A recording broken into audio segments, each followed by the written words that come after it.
Hello everyone. So last class में हमने कहाँ तक डिस्कस किया था? हमने डिस्कस किया था काइनेटिक एनर्जी क्या होती है और कोई भी ऑब्जेक्ट कितनी काइनेटिक एनर्जी पोजेस करता है by virtue of its motion. In today's class हम काइनेटिक एनर्जी की इक्वेशन को डिराइव करेंगे और फिर हम लोग डिस्कस करेंगे पोटेंशियल एनर्जी के बारे में। So for kinetic energy equation we consider a body of mass m and we are considering this body at rest, यानी कि हम शुरू में उस बॉडी को कंसिडर कर रहे हैं कि वो बॉडी रेस्ट पे है, तो रेस्ट पे होने के कारण उसकी इनिशियल वेलोसिटी क्या हो जाएगी? 0। फिर हम सपोज कर रहे हैं let a constant force F, कोई एक कांस्टेंट फोर्स उस ऑब्जेक्ट पर या उस बॉडी पर काम कर रही है। जब वो फोर्स काम कर रही है तो हम ये मान रहे हैं कि जो एक्सेलरेशन प्रोड्यूस हुआ है वो हमारा है a के equal. Let the body possess a velocity v, जब हमने वो फोर्स अप्लाई करी जिसकी वजह से एक्सीलरेशन a बना, तो हम मान रहे हैं कि after a displacement of s उस बॉडी ने v वेलोसिटी को एक्वायर करा। जब हमने ये सब देख लिया तो हम आगे बोल सकते हैं by the equation of motion that is v square minus u square equals to 2as, this is the third equation of motion we are using derive करने के लिए काइनेटिक एनर्जी की इक्वेशन को। इस इक्वेशन से हमें एक्सेलरेशन की value मिलेगी v square minus you square upon 2s। सो हमें एक्सेलरेशन की value third equation of motion से मिल गई।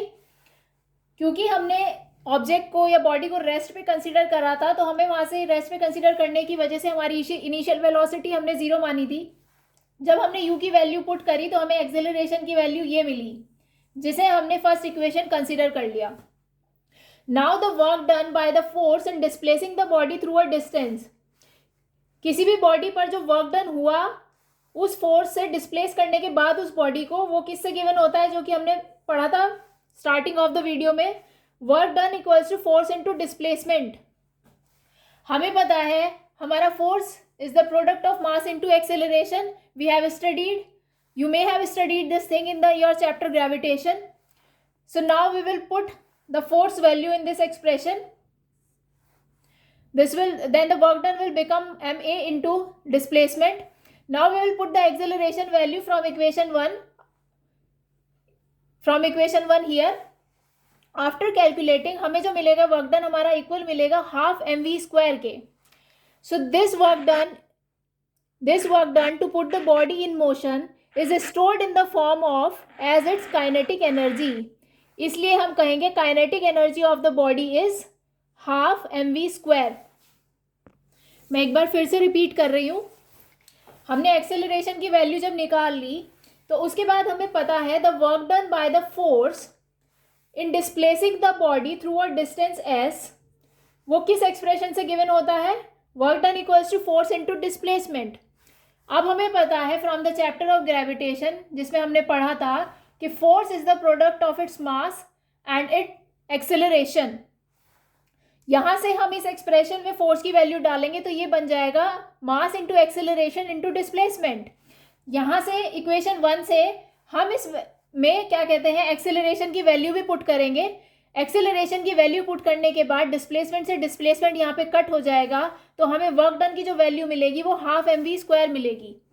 ये जो वर्क डन है, this work done to put the body in motion, ये जो वर्क डन हमारा आया है जो हमारी बॉडी को मोशन में लाने के काम आता है, ये किस फॉर्म में हमारी बॉडी में स्टोर होता है? ये स्टोर होता है in the form of kinetic energy. इसीलिए हम ये कहेंगे the kinetic energy of the body is half mv square. अगर हम सेकेंड केस कंसिडर करें जिसमें हम इनिशियल वेलोसिटी को हम जीरो के इक्वल नहीं मान रहे हैं, तो हमारा उसी इक्वेशन ऑफ मोशन से एक्सेलरेशन की वैल्यू ये बनेगी। फिर सेम एक्सप्रेशन में जब हम एक्सेलरेशन की वैल्यू डालेंगे तो हमारा जो काइनेटिक एनर्जी का इक्वेशन बनेगा वो ये बनेगा। सो वो वाला कंडीशन जिसमें काइनेटिक एनर्जी का एक्सप्रेशन हाफ mv स्क्वायर बना था, इस केस में आपकी इनिशियल वेलोसिटी 0 थी। If in case in question given है कि इनिशियल वेलोसिटी 0 नहीं है, तो आपकी काइनेटिक एनर्जी जो निकलेगी वो इस इक्वेशन से निकलेगी। अब हम डिस्कस करेंगे पोटेंशियल एनर्जी। तो पोटेंशियल एनर्जी, जैसे कि मैंने आपको पहले भी बताया था, potential energy possessed by the object is the energy present in it by virtue of its position और कॉन्फ़िगरेशन। तो ये वो एनर्जी होती है जो कोई ऑब्जेक्ट पोजेस करता है उसकी पोजीशन और उसकी कॉन्फ़िगरेशन की वजह से। The energy gets stored due to the work done on the object. तो अगर हम किसी ऑब्जेक्ट पे कोई वर्क कर रहे हैं तो उस ऑब्जेक्ट में एक एनर्जी स्टोर हो जाती है। जो स्टोर्ड फॉर्म ऑफ एनर्जी होती है उसे ही हम पोटेंशियल एनर्जी कहते हैं। थर्ड पॉइंट है the energy transfer to an object is stored as potential energy. तो जो एनर्जी हम उस ऑब्जेक्ट को ट्रांसफर कर रहे हैं वो स्टोर रहेगी उस ऑब्जेक्ट के अंदर पोटेंशियल एनर्जी की फॉर्म में, और वो जब तक स्टोर रहेगी जब तक कि वो पोटेंशियल एनर्जी यूज नहीं हो रही है क्या करने के लिए, cause a change in the velocity और स्पीड ऑफ द ऑब्जेक्ट।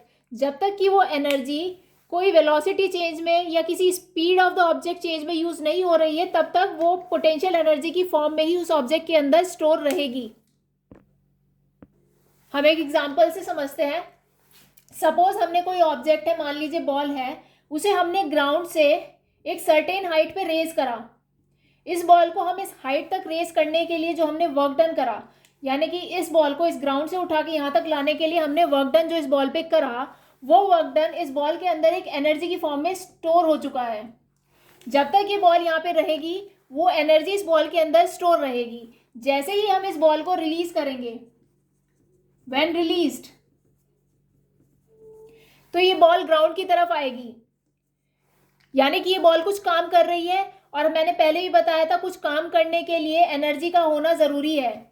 इसीलिए जो एनर्जी इस बॉल में, यानी कि ये बॉल जो एनर्जी पजेस कर रही है because of the work done which we have done on this ball, इस हाइट तक लाने के लिए जो हमने काम इस बॉल पे किया है, वो एनर्जी जो इस वर्क डन के कारण इस बॉल को मिली है वही पोटेंशियल एनर्जी होती है आपकी। सो जितनी ज़्यादा हाइट पे आप किसी ऑब्जेक्ट को उठाएंगे उतना ही ज़्यादा वो काम कर पाएगा, और जितना ज़्यादा वो काम कर पाएगा उससे क्या पता चलेगा कि उस ऑब्जेक्ट के अंदर ज़्यादा एनर्जी है। सो आज की वीडियो के लिए इतना ही। नेक्स्ट वीडियो में हम इसके आगे का पार्ट डिस्कस करेंगे। Thank you everyone, have a good day.